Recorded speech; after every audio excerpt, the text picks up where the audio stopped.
Yet another quarter of earnings misses. It doesn't come as a surprise for anyone now. The markets have come to live with it. But what's possibly more worrying this time around are the sectors that have missed the mark by miles. JM Financial's Q1 earnings review shows that auto, metals, industrials were the laggards.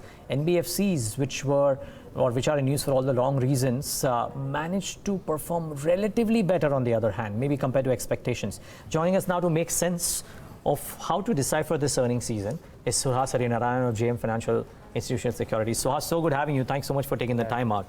Pleasure. Now, there are two ways to look at every earnings season, right? One is what were the estimates and therefore what the performance has been. And two is what, in absolute terms, YOY or otherwise, or the trend, how has it been? I presume it's been disappointing on both the counts. Yeah, I think most sectors have missed earnings. But so if you look at aggregate numbers, which are now public, I think at the beginning of the quarter, we expected almost like a 20% growth in earnings.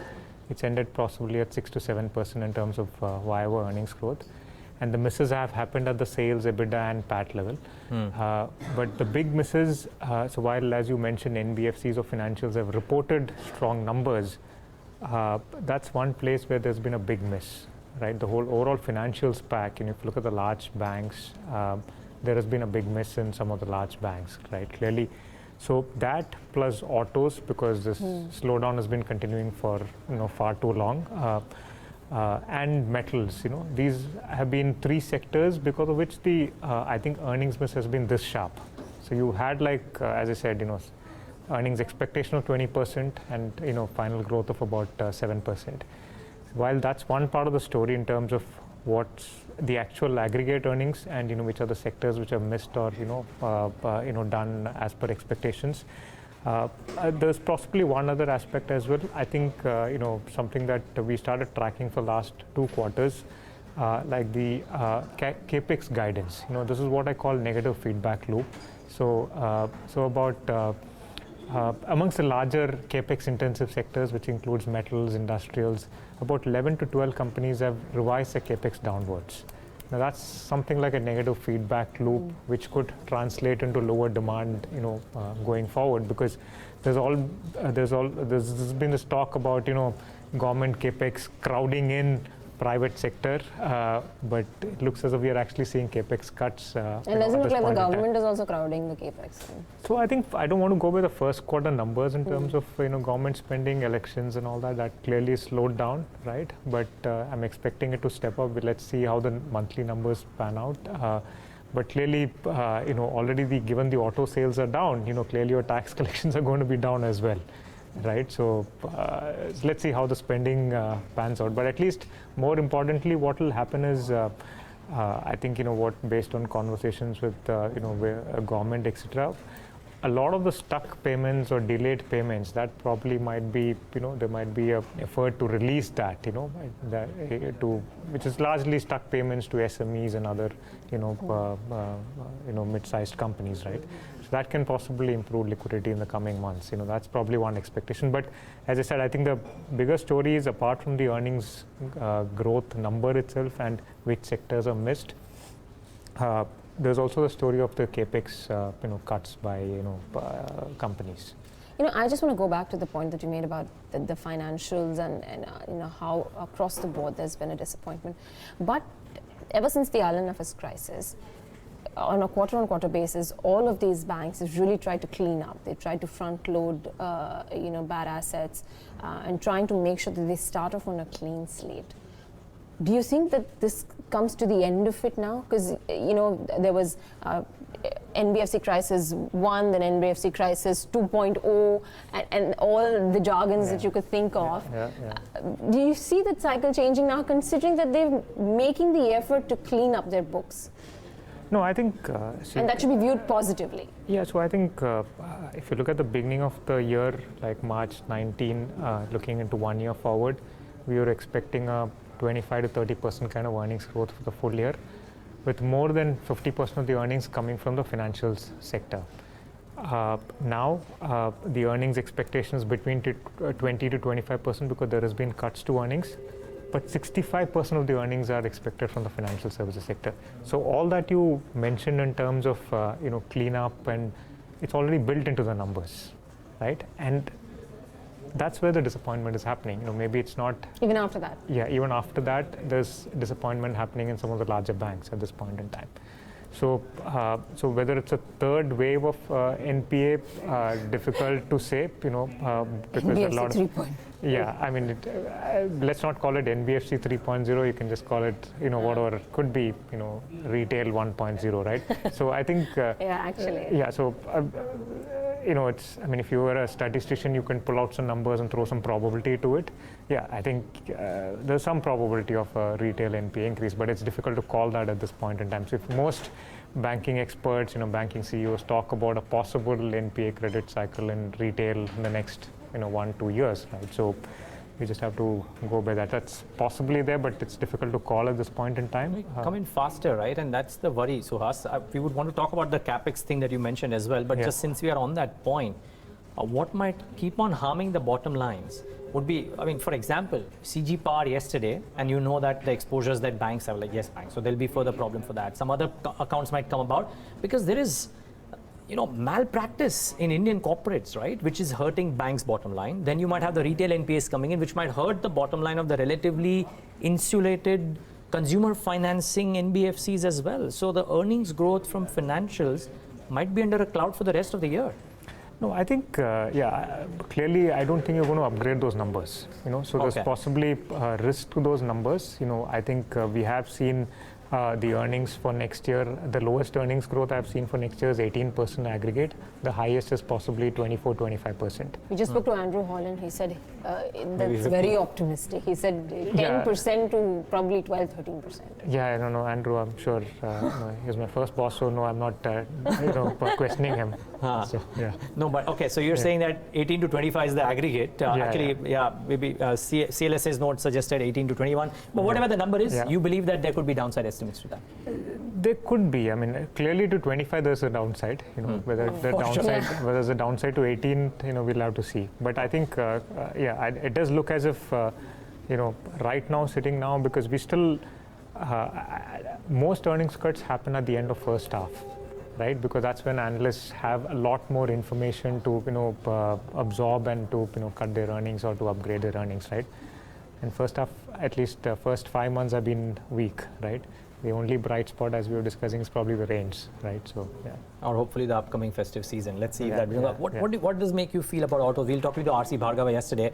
He said that because of certain other issues, the August recovery might get delayed, but he hopes that Q3 and Q4 will be. He's not dithering on his expansion plans. My question is, the earnings about autos are now probably well known and well discounted. Are the valuations factoring in that pain, or could there be a prolonged I'll try to answer it slightly differently. I'll try to put it as talking from a market-specific perspective as well. Talking of the large cap, mid cap, and the small cap index. Okay. So I would say the large cap is maybe some distance away from pure bottoming out. The mid cap is less distant. I think the small caps have clearly reached that space in terms of, from a valuation perspective. If you were to plot last 6 years of valuations, etc., I think 7 years of valuation, it's clearly at its, spot in terms of valuation. And a lot of the, OEMs are probably in the large caps. The auto ANGs are in the mid and, small cap. So I would think, especially in the small cap auto ANG space, possibly you are clearly seeing stocks which are, which have corrected, massively 50 to 70%, and clearly that index is something where you can start, looking to add at least that's what I would recommend. But the whole point is, while that's the fundamental standpoint, technically you could still be some distant away because, when I say technically, in terms of flows, right? So while the foreign flows have been weak, you're still seeing strong domestic flows, right, outside of the PMSs, etc. But the mutual funds are still seeing strong flows. So whether, we'll have to wait for that to turn negative before going all in. But clearly, from a fundamental valuation standpoint, the small cap index and within that, the small cap auto ANGs are clearly at a point where we think there is clear value emerging in there. Right, I would, the OEMs have their own, risks in terms of challenge, because the thing with auto ANGs in India, at least, is that, most Indian auto hangs are tier 2 auto hangs, not in terms of there being a tier 2 supplier from a pecking order, but more in terms they're all process champions. They're not clear IP holders, right? Yeah. So you tell them to make a nut, they'll make a nut. If you tell them to make a bolt, they'll make you a bolt. If you tell them to make a plastic mold, they'll make you that as well. So they're clearly more process champion. They'll tell you, they'll make whatever. So they'll not innovate for you. They won't. Not a question of innovation. Basically, they'll be flexible enough to adapt to whatever the OEM wants. So the risk possibly is there in terms of electric vehicles and whatever people talk about, hybrids, etc. But the auto hangs themselves, if they're able to adapt, they'll be able to adapt faster. So will that be a risk then? No, that's what I said. They'll be able to able to adapt. Yeah. So the highest risk auto companies within that OEM tier 1 and tier 2 is probably the ones who have IP, right? Because technology could just become obsolete, or it could change. The OEMs possibly would be the second at risk. The tier 2 auto hangs, which are basically process champions, largely the Indian auto hangs, I think they're probably better positioned from that perspective. Okay. The other question, and something that you've put out very well, we'll get to let's first do the capital goods, then we also want to talk about the yields, because you've mentioned this yield gap and why that provides a base or otherwise. But the capex guidance point that you mentioned, how big a worry could that be for companies which bank on this? Because almost everybody's been saying that the capex revival could happen. Now, somebody had come earlier and said that even if a capex revival will happen, it will not impact the Indian firms, because a lot of capex that will happen here on is all imported capex. So the global firms get impacted, the domestic firms. Where are you on this argument? No, I think if you look at all the industrial names in the last few years, it's largely been the consumables which have done well. When I say consumables, the bearings, the abrasives, where you basically have your replacement demand, and those are the names which have done well. The project capex guys haven't done well. I think I do, because take the point that the big capex in the country which has happened in the last 4-5 years, let's take power, has largely been renewable power. So outside of wind, solar is largely imported equipment, right? And there's been no thermal power, capex. So you've seen these smaller industrial, maybe a little bit of cement expansion here. You've seen some expansion in biofuels. But I think the large-scale capex has not been there. So the industrial companies which have benefited have been the consumable companies, right?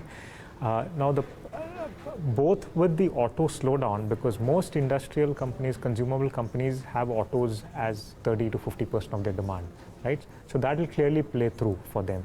And second is, I think, if there is a capex cut guidance, may not materially impact, the industrial companies. But I think what is probably more worrying for the industrial companies, the Indian listed industrial companies, is probably the slowdown with respect to the, the auto demand. Okay.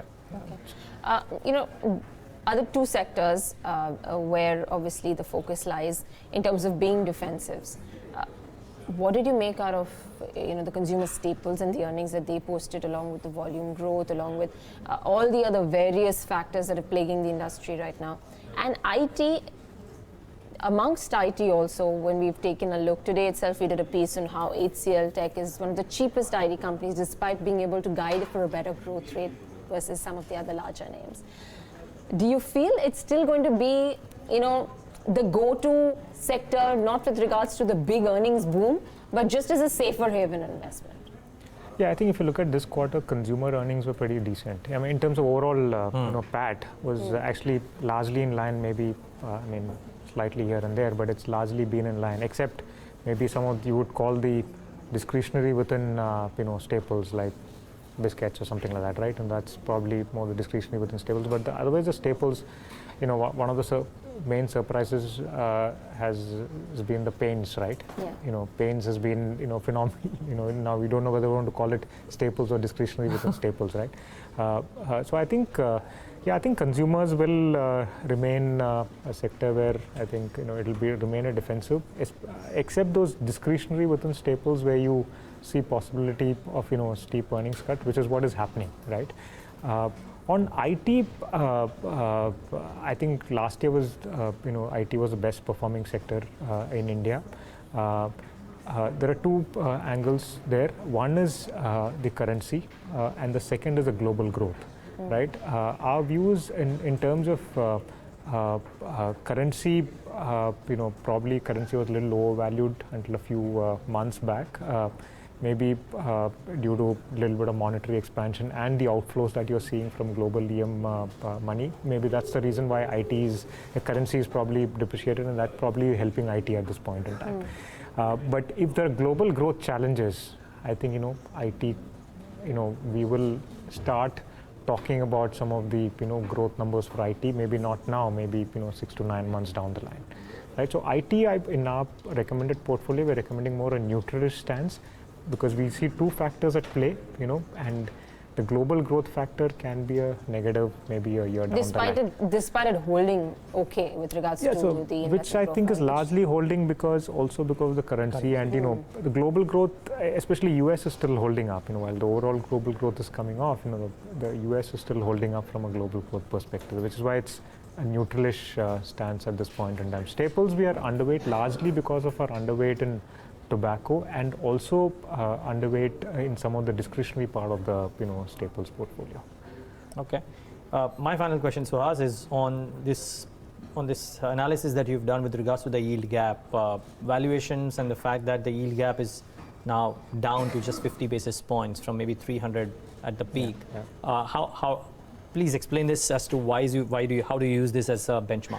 So this obviously cannot be used in isolation, but if you look at the history of that, yield gap, be it 2008, 2013, 2016, all these points, the bottoming out of that yield gap, or basically the yield gap coming to zero, has signaled a bottoming out of, the market, and that also coincided with a drop in, bond yields. And so if you look at 2016, as well as now the drop from 300 to 50 basis points, the bond yields also have been coming off, right? So it's a good signal, as I said, that's why I again go back to the point. There are two other additional angles. One is if the earnings are intact, for the next 1 year, then you should start thinking about buying. I think, but the challenge now is we are not sure about the earnings. We are basically saying there could be another 5-7% cut to earnings. So the yield gap is, while it's 50 now, probably it's actually 100. Yeah, because the earnings yield might come off. Correct, exactly. So it might actually be more like 100, right? So, but it's been a good indicator in the past, just from trying to explain where the bottom is, from an overall market. So I think right now the concern is I think when things are bottoming out or when things are peaking out, it tends to be volatile, move up and down. So we are probably in that stage. Maybe, as I said, there could be a 5-7% correction in the earnings and associated with that on the markets. But I would still think, despite, while that is more for the Nifty P, Nifty 50 P, clearly the small cap index is clearly, at this point in time, looking attractive, because I think from a discount, from a premium, the Nifty mid cap 50 or mid cap 100 is actually now at a discount of about 20-25%. Within that, the small cap stocks are trading at a bigger discount. All right. So now that everyone has sort of brought down their earnings expectations for the rest of the year, the way forward now, obviously we've corrected about 8-9% from our record highs. Would you believe that with the earnings downgrades that have come in, prices will start to tip lower and try to converge towards earnings before earnings pick up? And between the two, what happens first? Prices move lower towards earnings, or earnings start to pick up? Earnings always follow. Okay. Earnings always follow. I think, because these are consensus earnings, because analysts are not cutting earnings every day, or they're not changing their earnings every day. They normally change at the end of the quarter or a half, right? So typically the markets move before the earnings change. So it's already happened according to you? No, as I said, I think there's clearly more earnings cuts to come, right? I think it does look as if there will be more earnings cuts to come, but we'll see. I think that's what my feeling is, that I do believe that there will be more earnings cuts from current level. Well, one hope they are not too steep. It's better for India Inc. as well, as for the markets, really. Of course. Yeah. But so it's great having you today. Thank you so much for giving us your analysis of what the quarter has been. And more importantly, not just what the quarter has been, but what to make out of such a quarter and then valuations thereof. That's Suhas Harinarayanan of JM Financial. With that, it's a wrap on this earnings special. Thanks so much for watching.